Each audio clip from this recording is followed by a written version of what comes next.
And we're recording. Hello. Yeah, there we go. Okay. Can you hear me? It's just a little bit slow. Let me turn the Okay. gain up.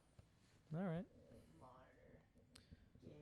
I should probably find a more stable place to put this, but for now, I'll just put it on my lap. You can put it on the table over here. You can sit down there if you want to. If I wanna be cool. We're back.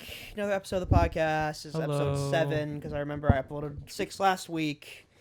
So it's been a week. What have we done? Nothing much.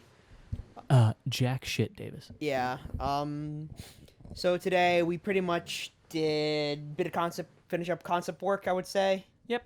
Cause I've done majority of the intro shot for like the title sequence and stuff, Right. but I just need to finish and draw over it, you know. Cause I use Blender for like the 3D aspects, but like things when I want to plan out though, I need more of a detailed background artist to like do it, you know. Right. You're the guys from Aladdin to do that. Yeah, from Aladdin. Aladdin. But other than that, that's the only work I've done. I've also done the sort of intro animation for the studio. So it's kind of like it has like a bunch of colors come in and then sort of like go in and out. It's like the red comes in and explodes like a firework. The blue bounces in and then kind of kind of ripples out, and then yellow goes up and down and then comes back out. Then she put some in between frames in there, but like it's like 2 to 3 seconds long. It shouldn't be that long. Doesn't need to be. Yeah. It just needs to like, oh, this is who we are, blah, blah, blah. Yeah, exactly. How was your week, Charlie? Week was good. Just mainly got news that my school would be fully online from now on, so that was Staying fun. home. Staying home, brother, staying home. Otherwise, not too much. I got moving some stuff. I've moved to a new room in my house, so there's been a bit of planning on that, so I've been able to do much. Oh, so you moved the furniture out of that room? Mainly we're just getting everything ready, because it's going to be a big... Boxes? No, it's just like I have a fucking full bed and everything. I have to figure out what I want to keep, what I want to get rid of in my room, because it's just like I don't want to move all this shit back in there. I mean, you have a lot of books, and there is a bookcase inside that office already. Yeah, there is. So you could just put your stuff there. That shouldn't be too bad. I mean, the transition shouldn't be too horrible. I'm going to probably see once I move everything in there what I need and what I won't need, because I want to do like a theme for my room, but I have no idea what I want to do yet. Theme? My room's just like anime and child's toys. Yeah, it's still I mean, mine's just a hodgepodge. You don't really need a theme for a room, honestly. No. It's like I think the only like college themed I have are the LED lights that every college kid has. My theme is darkness, because there's the lights and then you turn off the lights and that's it. Yeah. That's all you have to do. That's fair. I enjoy sitting in the dark watching TV. It's nice. Yeah, I'll say this though, I do miss going to the movies. I do too. Yeah, it's just something nice about the build up to it. Did you hear that AMC was going to do 15-cent movie tickets in certain areas? No kidding. Yeah, I was just like, damn. Especially with a chain shortage. Yeah, bro. That's gonna be pretty interesting to see how that works out, because like they need it, man. They need something, but I don't know why. Because like I guess because coinage is really hard to counterfeit. Right. Well, like a dollar bill, you get the right type of paper and then make it look like real money. Yeah. So there's that. Other than that, there's not really much that you can do with the counterfeit coins. I mean, you could maybe get a mold for it, but I don't know how that would work. Fair. I don't know how smithing or, crafting coins really works, but I assume if you get a mold close enough to what a coin actually looks like, that should work out. You would probably destroy the coin in the first place for the mold. Yeah. In order to heat everything up and mold it, then you would use that mold constantly. That's the thing. It's like I don't really check. Like I don't know how someone would check to see if it's counterfeit. I would think the percentage of what it's made out of, because like how some people bite in cartoons, they bite coins. Right. Because if it bends, it means there's too much of it that's fake. Right. Yeah. I think that's how they would do it. They would try to just put pressure on it. If it bent, then. Right. It's gonna be like, what the fuck is this? Like it's wood or some shit. Maybe no. Maybe that's just with gold coins, because gold's very malleable. Yeah, maybe. I think that's why they do it in cartoons. I've seen that. I always remember the clip from Ed, Edd n Eddy where like Ed goes to check to see quarter. if and it turns out to be fucking wood. Yeah. And he's just like, and he's like he splinters on his tongue. God, Splitters. that movie. Yeah, good old fashioned cartoons Slapstick and comedy. slapstick comedy used to be fucking brutal, bro. Yeah, uh, I remember like '90s cartoons as a kid, growing up with that. Like we were born in a weird time where we were like We were traditionally. born in the cool years because we were born at the end of the '90s, beginning of 2000s. Yeah, So like we grew up with the original Teen Titans. We grew up with we grew up with like a old bunch of like because the 2000 eras was pretty much just like anime as hell because like American animators were like, yeah, we could ride this wave out pretty hard, and they Yeah, did. they did, and like I think, well, for one thing, we started off like beginning. I would remember like Billy and Mandy, Yeah. What was his name? Ed, Ed and Eddie, Something Horowitz. Courage the Cowardly Dog. What would you say? The voice actor for Billy, because like Oh, you grew up inside the 2000s or 90s he if you did had all something of voiced those by him, because we had Invader Zim, voices. that destroy all humans. Oh yeah. We had Vader Zim, which I always like thought whenever I watched it was like this show is fucking weird, but It's horrifying. it is a horrifying show. They definitely toned it down like Yeah, later on, and especially with like the reboot and stuff, the Netflix special. I'm looking up the voice of Billy. I think it's something Horowitz. Matt Horowitz, maybe. It's like Jay Horowitz, or maybe that's the creator. And Mandy. I'm a slow typer. Fairy Odd Parents is another one. I remember that. That's like there was like Danny Phantom. That was also the age of like the end of Jimmy Neutron and like beginning of like Danny Phantom slash, whatchamacallit, Very Odd Parents, which I think it's still going. I think so. Yeah. So it's Richard Stephen Horvitz. That's Richard Stephen Horvitz. That's what I was thinking of. Yeah, man, he does so much good work. Did a lot. That guy has like a weird voice, in considering the range of The his range voice. is unbelievable. Yeah. Remember he was on an episode of like not Open House, Fun House's podcast, Dude Soup, I think. Oh yeah, he might have been. Yeah. I enjoy their content, so It's always crazy to just see a voice actor who you know, or at least like you know the voice up, but you know the don't voice. know like picture wise. you just can't put it to a face, and it's one of those weird things in culture. It's like you love the characters, Yeah. you idolize them, but you never meet the person behind it. And then when you hear it talking, you're like, oh shit, Yeah. that's so and so, and it's like that's Yuri such a, Lowenthal playing Sasuke. that's yeah, it's just like what the fuck, bro. That's so weird. Bruh. I would say it's better. If I was to take an acting like thing, I would definitely choose voice actor, because for one thing, you get Because you have more ability slash, because like if you're doing voice acting, right, yeah, you just need to have a decent range. I think we talked about this Right. last time. You just need a range to vocal, oh yeah, to like the very hello, like very high speaking sounds, like hello, very very yeah, something like that. gruff sounding like this. Metal Gear. Oh, Metal Gear. But yeah, and another thing is like what's cool is, well, for one thing, it's a kind of a blessing and a curse. You don't really get recognized as often. So you don't have to deal with. Yeah, you can have more privacy and you Yeah. can kind of have more of a life, which is nice. I like it that way. I mean, not to say I don't want to be famous, but I want to be famous. famous. You remember that show, Total Drama Island? Yes. Oh my God. That was interesting because that was made by a Canadian animation team, I think. That show, to be honest with you, was a really big part of my childhood in a way that's like I always every week I'd watch a new episode. I'm like, come on, team, come on, guys. It was very like realistic in a way where it's like Yeah. they're actually writing. The writing was pretty decent for Yeah. like meme-wise aside. Like the writing was pretty good. Like getting from point A to point B, Mhm. but to have like all these side dramas going on, like as a reality TV show, is what they're parroting. Right. And it's like there's a lot of like stuff that goes in and out, and it really feels like reality because like a lot of stuff happens that you weren't expecting, and characters who sort of fulfill their purpose or you don't really realize fill their purpose get kicked off the show. And you're just kind of like, whoa, this is so crazy. Yeah, Because they essentially leave, but like, they get sent to that nice paradise island instead. yeah, which exactly. is really funny. The real ball kicker. And like there were some really mature moments in there where like they show like how they're censored and like Yo, yeah, I remember that when her top got ripped off by a tree branch. yeah. I was just like, oh wow, no wonder why they put this like in the light block. I was like, okay. But it was really funny. I always enjoyed the show when I was a kid, and yeah, it was just such a weird. I love Chef. Chef.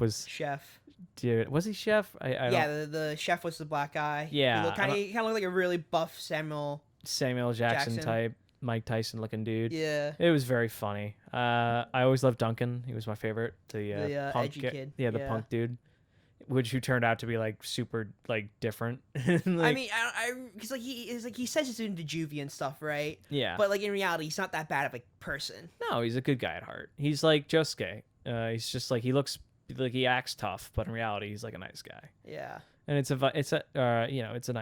nice thing. You know what that reminds me of? I saw the same artist did the art for like a back of a Cheerios box. Really? I was just like, damn, this is a throwback to like 2000s. Another show I think that influenced me was Code Lyoko. You remember that one? Sounds familiar. You're gonna have to. It was made by a Canadian team too, and the same guy who did the 3D went to work on Pop Team Epic and Space Dandy. Oh shit. Yeah, so he's a French animator. He lives in Tokyo now, I believe. I can't recall. Yeah, so like the basic premise of the story is like, oh, there's like this virtual world that kind of dictates the sort of aspect of like the real world, and then it's up to the kids to like save it, you know. Right. So anytime like something happens inside the world, they always like, oh, it's because this happening inside the cyberscape or whatever, and they have to go and like. Wait, I think I know what you're talking about. Yeah, it had the weird differentiation from 2D and like the cyber was 3D. Yeah. I remember that now. Oh my god. And it had like the weird like settings where it was just like in the software or some shit, and like they would have to fight. It's like the 3D, and like had like the blonde kid was a cat, the other one was like a ninja, and like the girl was like a That's a fucking trip. Like a girl, some. If we're talking about fan thrower. If we're talking about throwbacks, Generator Rex. Oh damn, bro, that came before or after the updated Ben 10? I think it came after the first series. It came after the first series, but did it come out before? I think it came out around the same time. It had to have been. I think it came out second to there's a Ben 10, the second one. You know what I'm talking about with like these like older. He's voiced by Yuri Lowenthal. Yeah. Speaking of which, he's voiced by Yuri Lowenthal. Oh my god. I forget. I did think it came out after when he was a teenager. Series. At least after the first season, I think. Yeah, I think because like they had the crossover episode, and like this will had dude, the cross episode, fucking cool actually. No lie, it was actually really cool. Yeah. It was like a movie actually. It was like a special. I think it was a special. Yeah, I think they created like I really think that it was kind of ill advertised in a way, you know. Yeah. Because like I don't think they put a lot of faith in Ben 10 because that sold a lot of toys. I really think they were just like, okay, you did Ben 10, now create another one. Essentially, but like Generator X had so much like interesting shit. Like it was dark and disturbing at some points. Yeah, it is more like to the teenagers, but like I really think that's where they kind of fell off with like the whole kind of fell off because like it's supposed to be, like to sell in order to sell toys, it's supposed to be made for kids, and like if kids can't watch it, then they're not going to buy the toys. Right, you're right. And you know, if we're gonna talk about like the King of the Titans, like you just mentioned, Ben 10, I mean that's like that one just peak. That one just like I took think over. That's Canadian too, right? I think so. Man of Action's a Canadian team. I swear to God. Pass my phone. So like in terms of like popular shows back when we were growing up, Ben 10 was like king for a while because he had so many different variations. I would say that his hype, or probably like the peak of his like existence, was probably the first part, second part, and I think, well, I know there's like a third and fourth part, but I didn't give a shit about the third and fourth part, which was very interesting. That's my bad. It's not Canadian. It's American. All right. Yeah, makes sense. A lot of times they really just like Cartoon Network goes to people and studios be like, okay, create a show for us that sells toys, you know? Yeah. Because that's why I think a lot of like the sort of a little bit of the current shows do now. Because you still have the Ben 10 and stuff. I think Teen Titans Go definitely is like big for like young kids. Craig of the Creek, I don't know. I think that's more of just a smaller show. I really do think that Cartoon Network was always one of those TV stations that pushed the boundaries of cartoons. They did do a lot of cool new things. I mean, Adventure Time alone was one of those shows that like really Nick felt didn't like pick up. well, yeah, I mean, it did a lot of things different. For one thing, it inspired a whole different art style. Like art styles nowadays has all been basically like Adventure Time-esque. The art style reminds me of it's very Korean. Yeah, it's very and like they had I'm pretty sure the unicorn thing, the rainbow unicorn character spoke Korean. oh. So I was just like, yeah, this is obviously outsourced to Korea to handle. Well, I know. I think it was made in America, but they were influenced by Japanese. I think that's what. No, it was. I think it's Korean. Are you sure? I'm pretty sure it's Korean because I don't know. I don't remember inside the life of me like anything like anime-esque that to like go about it. I think it's really Korean. But yeah, it's like crazy because we grew up with at the beginning with these 90s cartoon shows that were like, you know, very funny, very like just cat dog shit. It was very stylized. Rugrats. Yeah, and like we had all those TV shows made by the Rugrats people were god awful ugly. Yeah, dude.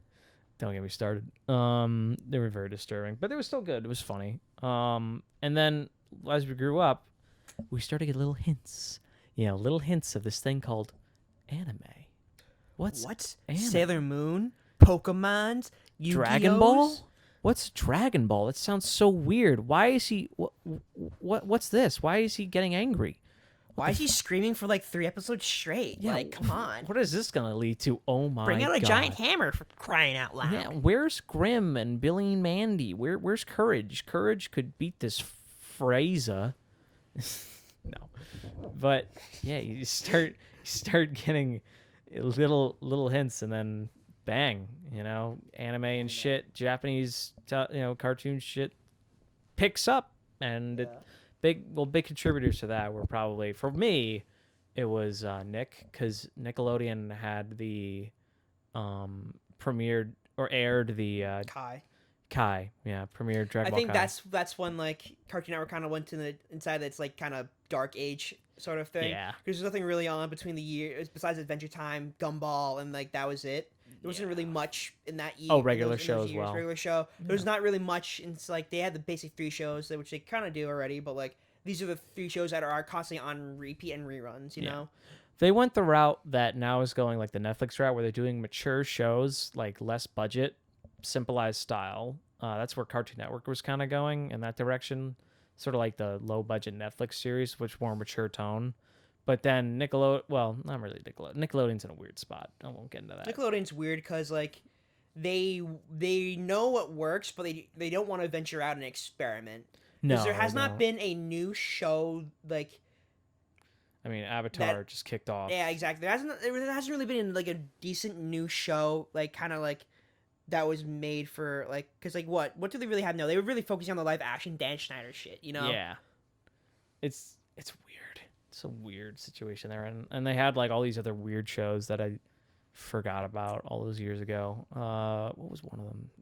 I can't recall any of these fucking shows, bro. The only thing I remember was Danny Phantom, and that was it. Danny Phantom, amazing. I think SpongeBob, yes. of course. Well, like that's like kind of dead. I would say for it was dead. It's been dead for a while, in my opinion. Yeah, they should have ended that already, but and they should have ended it after the first movie, which by the way is like one of my favorite movies. Yeah, it's so good. Yeah, but if you would really rank any of like the shows that grew up in the 2000s, you would say Cartoon Network, Disney, then Nickelodeon. Yeah. Because like Nickelodeon didn't have much, but like Disney had Kim Possible. They had American Dragon, Jake Long. They had Lizzie McGuire was partly animated. They had a bunch of live action shows. Some of them were good. They had Drake. Well, did they have Drake and Josh? No, Drake and Josh was Nickelodeon. That's why the Dan Schneider stuff they were kind of like dumping money into. Right. You ever see that meme of like from iCarly of like Gibby falling from the ceiling? Yeah. What you got there, Smoothie? Good show. That was a great show too. A lot of good. It was weird. Yeah. But also, yeah, there was a lot of. We watched a lot of good live action stuff that was kind of like cartoony and episodic, and that was fun. It kind of was based on this weird random. I feel like that's why a lot of kids now are like a lot of like the memes and kind of comedy that we do in our generation is very random. It's very random, sporadic. Yeah, because that's just kind of how we learned when we were when we saw these shows. It was like very random, very strange. Yeah, I really blame Dan Schneider on that one though. Yeah, I would absolutely blame that. But I think he got arrested or like he was accused of sexual assault or something. Oh, dear. Sexual harassment. One of the many different things that you probably would hear today. And then like, well, I mean, Cartoon Network had some bangers. Like Clone Wars was like, Dude, Clone Wars. Oh my god. Clone Wars was like the fucking shit. That's what got me into Star Wars, in my opinion. Really? Yeah, man. I was always like a big watcher of like movies and stuff. I enjoyed the prequels as a kid because they were fun. And as a kid, you don't really care. Right, you don't. Because you already know the story. Lightsaber fights. Yeah, you know the story already. Because, like, you know from point A to point B, you're just connecting the parts, you know? Right. For me, it was just like, I had watched the first episode of Clone Wars, and I was like, okay, this is pretty cool. Let's keep going. And then I just, like, I'm following all these storylines, and, like, I'm learning more about the movies. Yeah, it's an anthology series where it's, like, you're learning more about, like, what's happened between sort of things, and like these episodic like kind of they do link together. Yeah, and it's like cool to learn about all this stuff, and then seeing Ahsoka's journey as a character. And finally, the end that happened this year. Did you finish it? I did finish it. Okay. I did finish it. Okay, it was I very finished good. it in college. Yeah, I did too. With my roommate. I was so sad, but I was happy because I'm glad it got to finish. If it had come out earlier, I think it would have done much better. But really? I'm just well, glad they were that saving it for Disney Plus, though. I think it's when Star Wars got bought out by Disney. That's where the things they were looking at, like what can we take away from this besides the movies, you know? Yeah, I mean, if they want to do, don't do Star Wars Rebels season whatever. No. Don't do another. I mean, it's over. I know that show's over, and he's working on Mandalorian, so that's fine. I really would like to see a Star Wars trilogy directed by Jon Favreau. Yeah, I mean, I think he still needs more time. Dude, but the man directed Iron Man. Like, come on, like he directed Elf. He understands like. I think just I think comedy and seriousness. I want if he and Dave Filoni could just take one more like season, like finish this season. If it looks good, then I'm okay with it. Yeah. But if the season is like, it has to be for me like an 8 out of 10 or higher. I'm like, or like a 7 out of 10. Because like what, Mandalorian's probably going to end after 2 seasons. You know. I don't think so. Like, We're talking about Disney here. Let's think about that. But the Obi-Wan series is going to be limited, you know? It's going to be just the one season from start to finish. Oh, is it? Yeah, it's going to be limited where it's like just 12 episodes, I believe, and then it's going to end right there. Because, like, you know how it ends, right? Yeah. You basically, how I picture the beginning of it is that it's going to be, like, multiple years. There are going to be time skips, you know? Yeah. There's going to be the fight with Darth Maul. There's going to be the, Dude, if they could fucking retcon Rebels, I would so appreciate that. If they could just like redo that, I'd be okay with that. I think the best part about Rebels was Darth Maul, obviously. Well, yeah, and like he was a character that we knew from Clone Wars and fucking from all that shit. And then of course, like we don't care about Ezra, we don't care about everyone else. We only care about Obi-Wan, all the old characters. Exactly. I really think that's what's gonna happen. So like at the beginning of it, it's probably gonna be like a couple years after he drops Luke off. Yeah. At the homestead.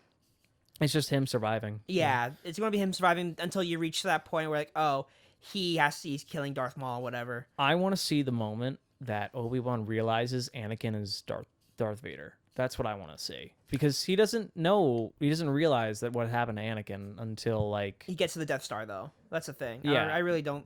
because they said it, like, in a comic or in, like, a inside the novel. original movie, it's like Death Vader... You and my father fought side by side, and like Darth Vader killed your father, or whatever. Yeah, so he probably figured out beforehand. That's what I want to see. I mean, something like that. He definitely needs. I mean, there's plenty of stuff that he could go do. Yeah, there's plenty of stuff on Tatooine. There's Cantina.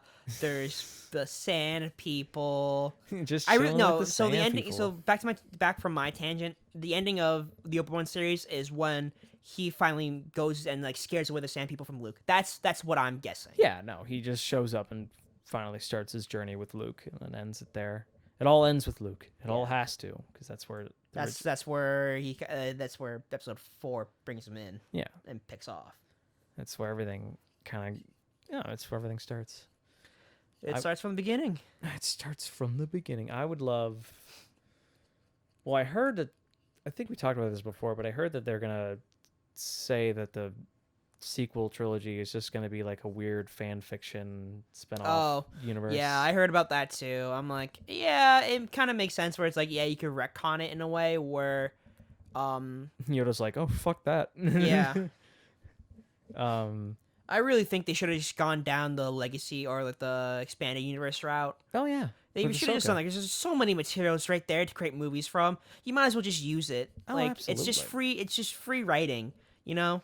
Yeah, I mean, there's so much more to the universe that they just have barely scraped the surface because they always focus on the Jedi and Sith. Yeah. And they are cool as hell, but there's so much more. I mean, the main three things that they focus on is always the Jedi, the Sith, and the Underworld. That's pretty much it. And in the Clone Wars, also the clones, which was really good too. But yeah, now that you're going into another like saga, you need new factions, and that's the thing about Clone Wars is the best. You can't just have a simple rebellion versus empire again, you know? Yeah, no. The great thing about that whole like the original trilogy was that it was simple and that it was straight to the point. It was just a very good versus bad, you know, yeah, and then redemption. It's a very epic saga. Yeah. Clone Wars was more muddy, it was more realistic, and it was just like it was epic too, but it's just like there was all these different factions and it really expanded everything. The sequel trilogy had higher production, but it was just just bland. It just didn't have they didn't plan it out, obviously. Yeah. They didn't know what they wanted to do with it. What's kind of bad about it is that they didn't have a set plan of like this is what's going to happen, you know? Yeah. We've talked about this before. I mean, we love it, obviously. But yeah, it's just they have to think about it more. But I'm just trying to think, like what other stuff that we watched as kids that influenced us a lot. I mean, don't know. What? But besides that, what have you been watching recently, though? We're watching recently. I mean, I watched like the first episode of Psych, gave up because I was like, I mean, maybe I'll go back to it in a minute, but I don't think so. When you're in the right headspace. Yeah, it's just.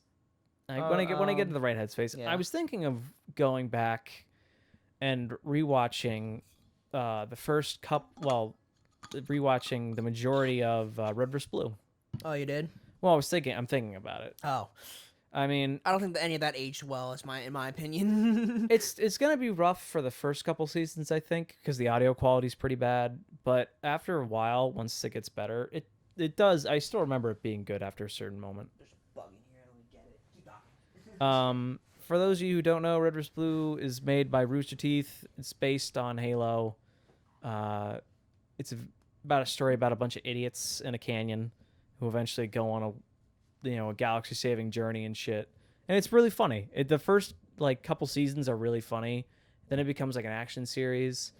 And then it just kind of devolved into like the sort of then it just kills itself. Yeah. After season, I think like 11 or 12, I think it just goes.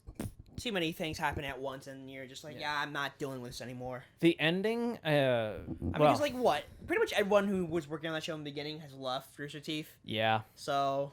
I don't know what happened. I mean, I really don't. I think they're just ready to move on because like AT&T bought Rooster Teeth, remember? Oh, did they? Oh, yeah. And they're selling off stuff. And I think they're making cuts here and there, and it was just like they're just like, yeah, they don't want to be part of it anymore just because of what happened. Yeah, I get it. I mean, it's sad, and Ruby's not Ruby. I'm not rewatching Ruby. I don't think anyone will. I mean, I love the world. I like the idea of it. It's pretty cool. I like the action, obviously, but it just, I was like, ooh, cool, cute girls fighting giant monsters. What could go wrong? So I really think that when Monty died, they lost sight of what he wanted. Yeah. Because like it's hard when a creator dies, and they don't leave a set plan behind to like kind of direct the story. Direct what's supposed to happen. Because inside like this big franchise, because like it was only like he only worked on the first season and a half. Yeah. And then I really think it was just like after that, there's like, oh, it's just doing so well, we have to continue it. And like reality is like Monty probably didn't really think he was going to continue it on. Maybe different side stories, but not with the main cast, you know. No, I get it. That's also another thing too, is that if you don't cycle stuff properly, it gets really stale. Yeah. I always appreciate stories like the Rara and, I always see a good example of those kinds of stories where it's following different Perspectives. different perspectives. I think a good idea of that would be like Durarara, and a bad one would kind of be what's it called? Dorohedoro. Dorohedoro. Oh god, Because like it really is jumping all over the place, and that's what the manga does too. Yeah. It'll jump from place to place, which is like fine, but it just gets jarring at certain points. yes, I don't like the Cross Eyes Gang. I never cared about them. I only wanted to focus on what Cayman was doing. Yeah. I wanted to know what his whole thing was, and then I get it's just supposed to confuse you and like be like, oh, it's a mystery, but I'm like, okay, no, we're just like spending what 20 chapters on these guys. I don't care. Can we please get back to like the more important things? And that's what it does. Is like you got to really know like, because I feel like the benefit of those kinds of series is that there's a certain hint of randomness that may happen that you don't know what's gonna happen, which is nice. I always like being on my toes. In terms of a story, you never want to just be like, I know what's gonna happen right here, easy, you know.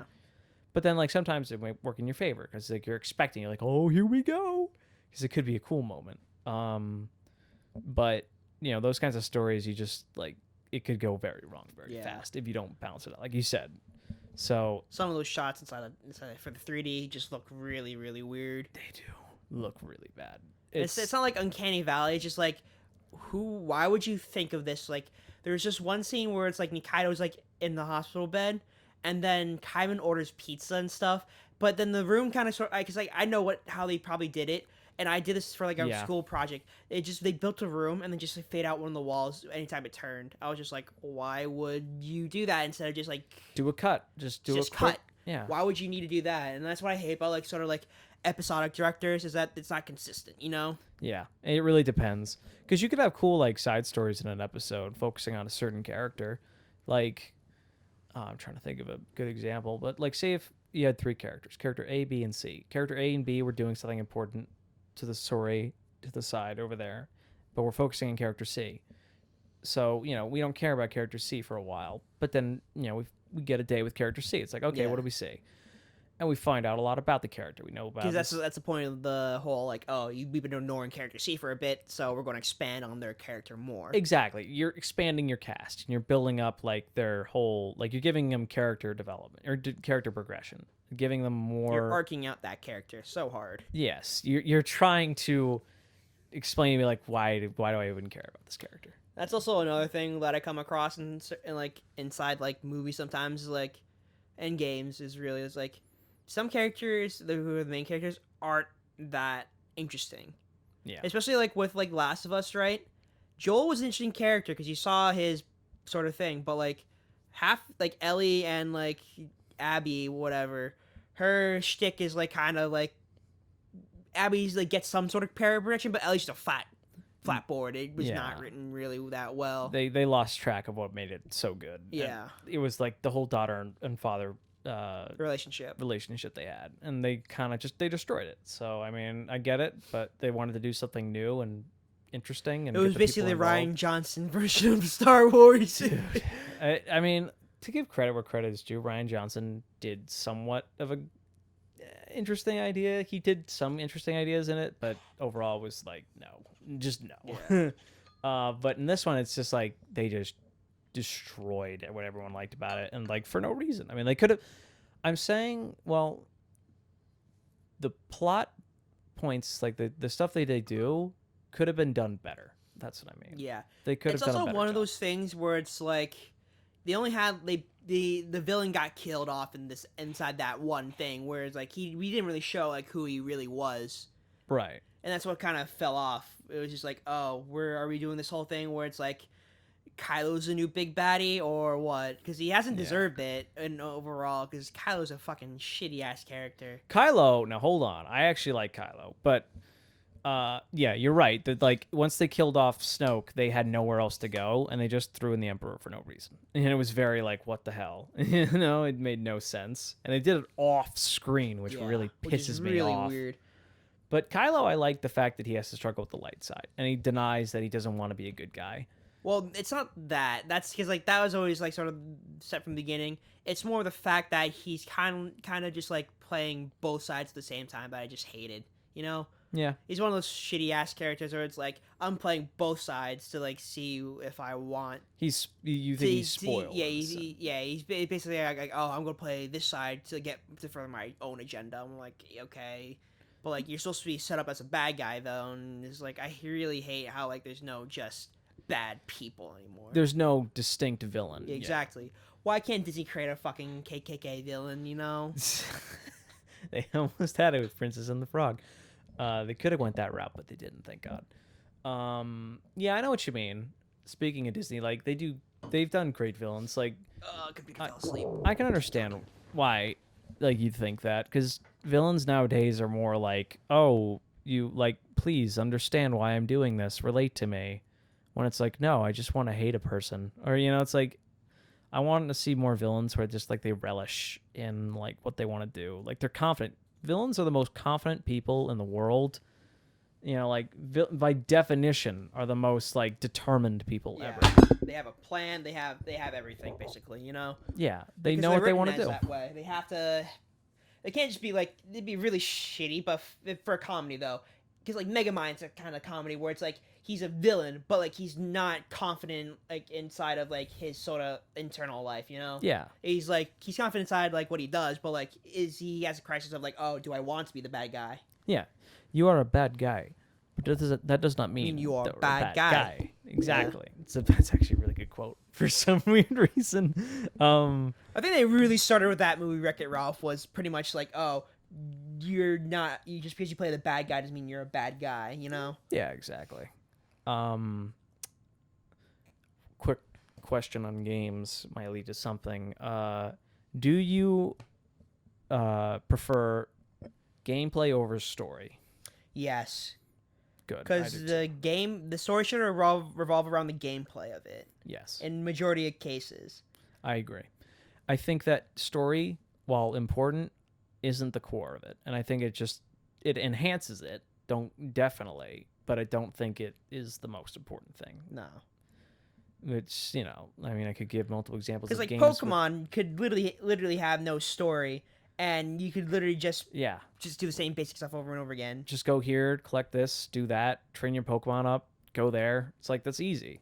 Like I would be honestly super okay with it if the next Pokemon game, which is a MOBA or it was just not like MOBA, MMORPG. Yeah, it was just like you have an open world, just go out, do stuff, explore with your friends. Like that would be so much fun. And like you don't need too much of a story for that. You just be the best. Yeah, exactly. And it's like that's easy, done. And I know plenty of stories, dude. The fucking 90s and early 2000s, like, had so many series focused on stories, but had such shitty gameplay. Like shooters, for instance, from America. Like, I could name a few. Let's see. I mean, now I can't name it for fuck. Well, fuck me. Columbine RPG. Yeah, exactly. No, that's a bad joke. It's a bad joke. I really don't understand. Like, sometimes, like, people would make these things like online are just like extremely bad, but like it's kind of stupid in hindsight to see like, oh, people are actually playing this. Yeah. Because Columbine RPG is an actual game that was created. It's like to like do an RPG maker to like simulate the actual Columbine shooting, which is really fucked up. But like, disturbing. Exactly. Fuck, Jesus. And there are people like that. Yeah. That's how it is. People will do whatever. It's so fucking weird. I don't even know. But what else I was gonna say? I can't recall. Shit. Blanking on the name right there. But what Call else? of Duty is another game that I just feel like doesn't. It's just based on gameplay mostly. I mean, people will play the story once and be done with it and just go on. Yeah, and then play online. A lot of people don't even play the story in the first place. They just play online. Yeah. So I think I bought Black Ops 2 for just zombies and multiplayer, Yeah, I actually bought and downloaded Master Chief Halo Collection. Halo Master Chief Collection. And I like been doing these achievements, the Skulls achievements, and I found there was like 1.8% of people have completed this. I'm like, really? Yeah, I think achievements are fun because like I remember playing through Persona 5 Royale, and it's like, oh, I 100% of that game, and like you see the 1.8% of people have completed the full game, like 100%. You feeling that prestigious, but I was like, these aren't that hard to get, and I realized like, oh, people just don't play the story. Exactly. They just play the multiplayer, and it's like, all right, Play for the co-op, or the just screen cheat. yeah. I mean, for me, it's like I don't necessarily need a story because I'm not a big fan of like competitive shooters. I'm not the biggest fan of that. It's just like you just point shoot. It's like you could do some cool stuff with it, but it's just not for me. That's fair. I like going up against a big AI. I like MMOs and stuff like that. You go up against a big AI opponent, and you have to go with your friends and like take it down. You gotta do the whole actually make friends online bullshit. Yeah, that's a pain, but it is fun once you get the groove of it going. I mean, like you can join with people and do whatever. I mean, for fuck's sake, like my favorite game is Monster Hunter. Yeah. I mean, if you can, but that's totally doable by itself. That is, and it's more extremely rewarding by itself. Honestly, it's certainly less hectic. Yeah. Yeah. It's fun to play with friends, but it's more rewarding if you play it single player. Yeah, that's true. I've been noticing there's just so much stuff they've added. Yeah. Did you hear about the Fortnite stuff? Yeah, how Epic was like, oh, you could pay through the Apple Store, or you could just go buy it on the actual Epic Games website instead. And Apple's like, fuck you, no. Just kicked them off. You can't take our monopoly and build your own. What is this? Yeah, and they decided to recreate that fucking 1984 commercial. Yeah, inside Fortnite. I was just like, Christ, this is what we're coming to. Hashtag free Two Fortnite. big fucking companies doing this shit. The point of the 1984 thing was to like show like the creativity and smallness of Apple at the time. Yeah, it's very strange. And I don't think either of them are right, but I mean, I guess I'd root for Epic because it's like they stopped the monopoly. Like it's like, but they're both bad, It's like it's like you really shouldn't be rooting for any of these people, but you just you're interested to see where it goes. Right, exactly. I mean, if there's less of a monopoly on stuff, that's fine with me, I guess. But yeah, maybe for my FGO grinding, I could think courts would be made less. Because I really do, because 30% is a lot of revenue, honestly. It is. Especially if you're running like a free game too. I mean, you need to keep servers and other things running for it, maintenance costs, new story, new assets, that kind of stuff to pay people. It's very stressful, honestly. Yeah. I really think Apple should be taking at max 20%, if anything. Right. And I don't know. I mean, they'll probably come to a decision at some point. Well, the lawsuit case will go through, and that'll be a decision. Yeah. We'll see how that goes. Yeah. I think lately I've not been watching any TV or anything like that. I've been watching VTubers. Yeah. So it's like I've been like sitting and like watching live streams like early in the morning and late at night because those girls go for like 24 hours. They have shifts, right? Yeah. So like these girls will like stream and like play games for like 3 hours at a time, and like there's currently 5 generations, I think. Wow. And like the newer generations would be like inside like the semi-hot spot, but like the popular ones would be like inside the right before bed, and it's basically so in the morning for us, and then right at night for us. Those are the times that they'll be streaming. Wow. Yeah. That's incredible. That's impressive, I will say. Yeah. I'm just watching YouTube and shit. I'm mainly just waiting for The Boys. Season 2. Yeah. Oh, you know what I watched to go back and watch the animation for the fight scenes? Fate Apocrypha.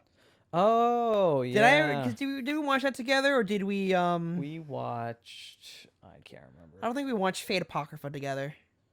There was a show that I wanted to watch again. Fuck, what was it? It wasn't Iron Man Iron Adventures. I mean, to be fair, that had some pretty cool designs, but not that. And a kick-ass intro. By the way, old cartoon intros, way better than new ones, but that's just me. Fuck, what was it? No, I'll keep talking, but like, I was watching the Apocrypha, right? Yeah. I was like, oh, the fight scenes are very, very raw feeling. And they're hefty. Yeah, they're very hefty, and like when like line vector weight and like coloring and like stylization, it's really, really interesting to see this because like kind of the beginning of this came from like UFO Table, who did Demon Slayer. Before Yep. that they did the main sort of visual novel, the main game, which is Stay Night. But they did the Unlimited Blade Works, and they're doing the Heaven's Feel route, or whatever it's called. So their work is very consistent inside terms of action. There's not much of off model slash breaking of joints or off model of animation where like things kind of like just look like kind of like body parts. So it's very consistent of like how things look. But when it comes to, I think A1 Pictures did this one. Some of the fight scenes are about 10 times better, I would say, inside the more feeling of like emotion, Right. where you definitely know what this character's goal is and like the raw power of like the sword and like the animation and like the actions. Because like from when the fight scenes happen, they're completely drawn in a different style. Yeah. Where things start to like sort of break down and like everything started and backgrounds and like things are started inside keyframes, you know, where a lot of those things are sort of usually just made to be flat backgrounds, but no, here it's all keyframes and like it feels really really cool and like it looks really cool when you actually see it. It's more similar to like the One Punch Man kind of stuff too, where it's like the different animators have different styles of animation. I like it. But yeah, did you find out your point? No. No. But what it's you wanna okay. watch? We'll move on. What was it? So in terms of other shows I'd like to watch again. Let's see. I mean, there's a couple things on Netflix. Oh, I gotta watch Umbrella Academy season 2. Yeah. That's what I was thinking of. The first season never grabbed me, so I was just like, yeah. It takes pass. a while to. Well, it gets interesting. I mean, it depends. If you like Venture Brothers to a degree, it kind of is similar. It was to that. okay. Like I understand the premise of like the comedy, but like I kind of sort of like want the more absurd shit where it's like Mike Tyson mysteries. Yeah, it's like it slows down a bit. And it kind of like you don't really know where it's going. I mean, you sort of do, but it just takes a while to get there, and it's like, all right, come on, guys, this is just taking 50 years. Yeah, it's like get on with it. Get on with it. Yeah. God, Monty Python. Some of the skits for the TV show weren't that great, but movies were pretty good. Movies are really good. Yeah, I always like those. I think Monty Python and the Life of Brian was given money by a Beatle. I forget which one. What are the Beatles gave money for Life of Brian, I think. God bless his soul. What else did I see recently? I don't think it was Ringo, but yeah. Ringo. Yeah, they did a lot of different weird things with those movies because I'll say this, entertainment is very progressive. Yeah. You know? Right. For what it shows, like what you see on TV is most likely due, like censorship wise, it's due to the conservative companies who run the TV stations and who own the TV stations, not the people who create them. Anything ever happens on the news, like you could bet like an hour later companies will have ideas pitched for commercials and stuff just to cater to the people who are affected. Like COVID itself, so many companies are like, these are hard times. Like just be like, you'll be hearing like soft music in the background, like these are hard times. But as a family, we're here for you in these harsh times of the pandemic. Yeah, it's like you can, as we're together as a family. You can count on us to fix your electrical stuff. Well, it's more like just EverSource. They like Coca-Cola will have this commercial. Shout out to Coca-Cola. We'll have this commercial of this family eating around a table, and they'll be having Cokes everywhere. They'll be like cheering, yeah, play, and it's just to remind people of like to think of Coke as like a happy, warm feeling. Stress, and it's like okay. You know, that's basically product management. It's just marketing 101. That's marketing 101, yeah. And it's that's how it works. So you have to adapt to it. Yeah. Before you came over today, I was watching the Yu-Gi-Oh tournament that was happening online, So since like COVID and stuff, like they were doing like these things called remote duels, where it's like you set up your camera and then you stream it to like either Discord or like a computer. But like the problem is about the remote dueling has not been around long enough that people would actually want to try it out for the way of building an actual like setup for it. Right. Because like for what it requires, I don't really think a webcam can cut it for what you need, like an actual camera for it, which I do have. And I was thinking of building something out of wood for it, like my up like desk lift thing, Okay. but like it's just a little bit higher and thinner and like has collapsible joints or whatever, so I could just like stay there. But yeah, it's one of those things where it's like I enjoy watching Yu-Gi-Oh, but I want to play it even more. Yeah. That'd be fun. I gotta get the decks you sent me because Yeah, I like. you should those. open up boxes. That'd be fun. We should do a box opening Yeah. together. be Scrap the like, animation channel. whoa. We're a box opening channel now. That's right. We open the box. Yeah, Let's I ordered a box for like 2 boxes actually, one of the newer sets and one of the older sets, and then I have the Megatons coming in, which is supposed to be coming. So the great part about the Megatons though, because like I spent like $150 on them, Yeah. I can make that money back so easily just from like a couple of cards currently. Easy. It's like playing a stock market, you know? Right. I can't think of anything I have to talk about. I always have this idea, but I'm like, never mind. Yeah, that's fine. I'm losing track of thoughts. I mean, we've been going for an hour though, so It's yeah, having a fun time. we got it here if we want to. Hey, do you want to talk about anything else? No, I'm talked out already. We did a concept art. We talked about what we watched and what happened in the past week. I think we're pretty set. Yeah, I mean, I can't really think of anything else. I'm just trying to find stuff to read.